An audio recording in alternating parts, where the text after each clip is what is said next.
আমি একটি হাদিসের প্রেমে পড়ে গেছি।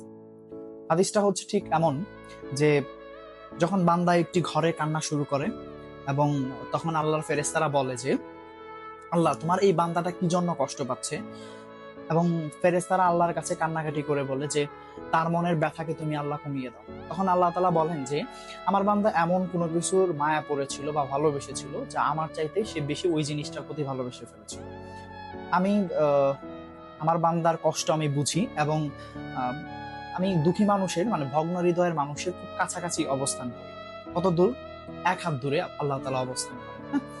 এবং আরেকটা কথা হচ্ছে, ফেরেশতারা তখন বলতে থাকে, আল্লাহ তুমি চাইলেই কি সেই বান্দার সেই অভাবগুলো তুমি পূরণ করতে পারো না?